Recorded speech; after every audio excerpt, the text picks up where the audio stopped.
Hey, Janice. Hi, Anthony. Today we're going to cover Article 81 Guardian versus Revocable Trust for our solo-ager listeners.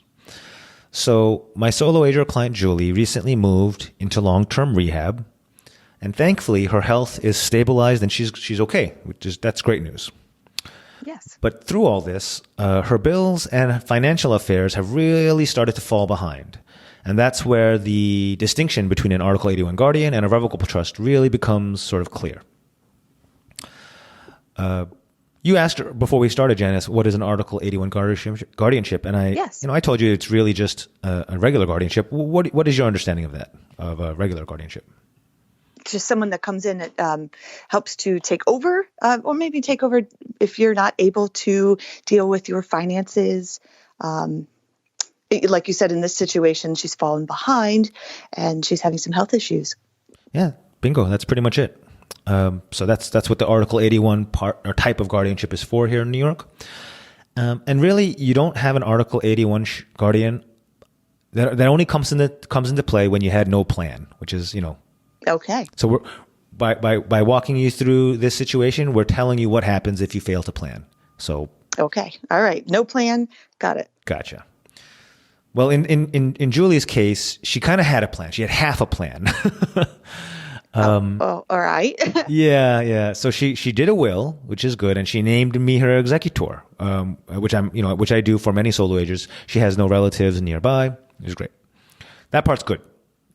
But it's only half a plan because a will only kicks in. It only takes effect. It only has legal authority upon Julie's passing, upon her death.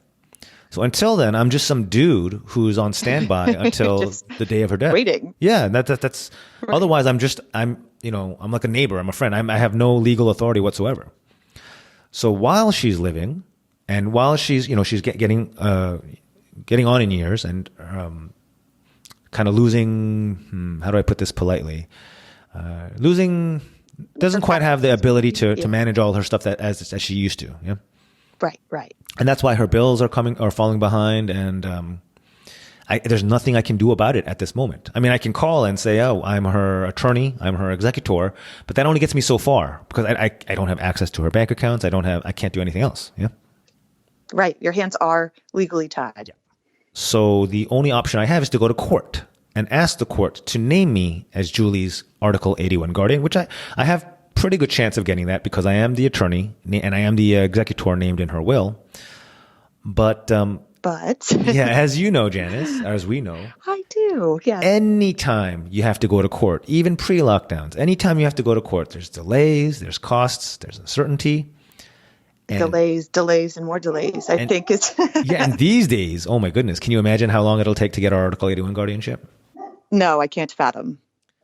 So while all that's processing and waiting, our dear Julie's in her nursing home kind of thinking, gosh, she's basically stressing out because her home, Of course. her co-op apartment is going into arrears. It's, she's getting at first polite, then annoyed, and then soon threatening calls from her co-op management board. At first, it's like, we hope you're okay, but we noticed that.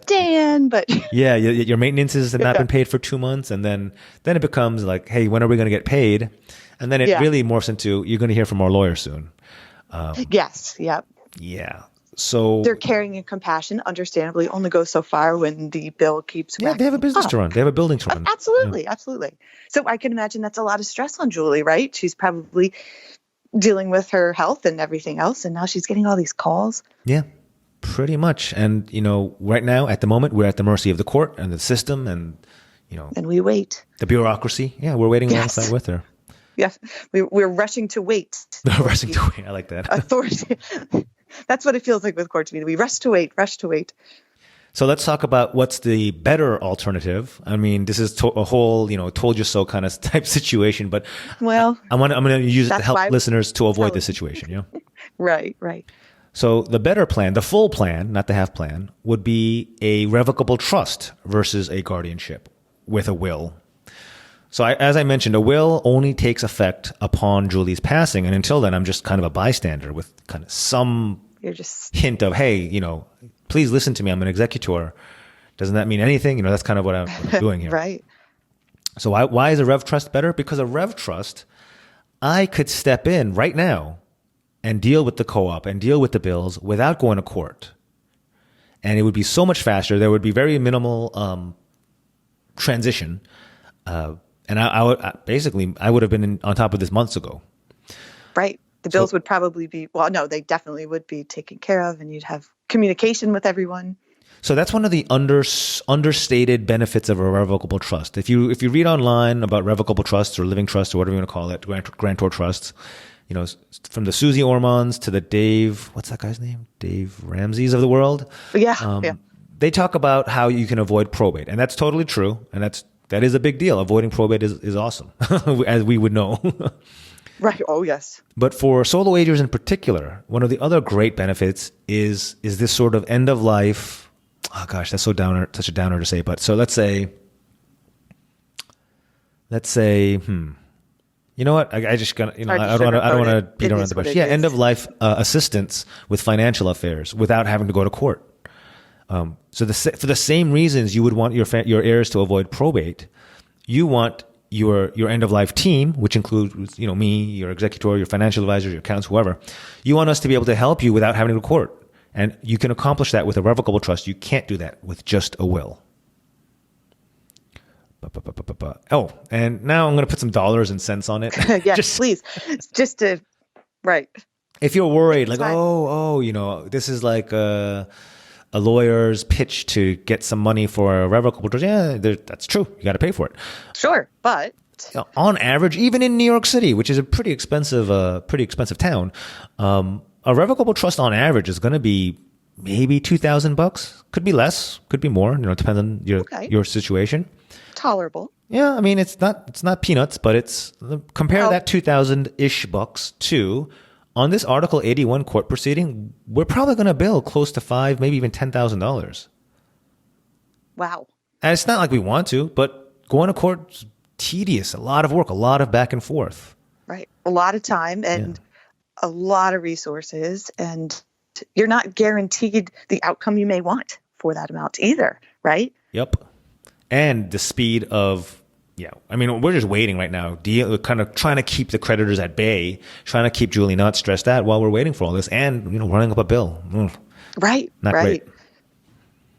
Wow, wow. I like the way you said that. This revocable trust has so many more benefits that you don't usually think about, and I like what you said about a team. Right, this is like a bonus. You have a team that can help before your passing if something like this happens. I definitely talk to a professional about this. Yeah, I don't push the revocable trust for everyone. I don't, for a married couple in their early 30s, it doesn't make a whole lot of sense, at least not to me. But solo-agers, we need to take a look at it and see if it works, if it makes sense for you. It usually does. Absolutely. And that's why talking to a professional about your specific situation is such a good idea. Also, I highly recommend your book, The Solo-Ager Plan, or Solo-Ager Estate Plan, which actually you can get a free copy. Check the link in the comments and we'll get you a electronic copy. Oh, yeah. We share. I'm happy to share free copies of that. I just want folks to have some kind of plan, anything. Well, not any. Well, yeah. Anything's better than nothing.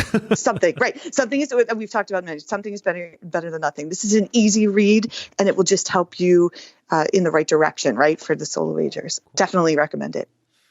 Cool. So I hope this not so uplifting story, but I hope it helps somebody avoid a similar situation. Hope you found it helpful. Thanks for listening, and thank you, Janice. We'll talk again next time. Talk soon. Bye now.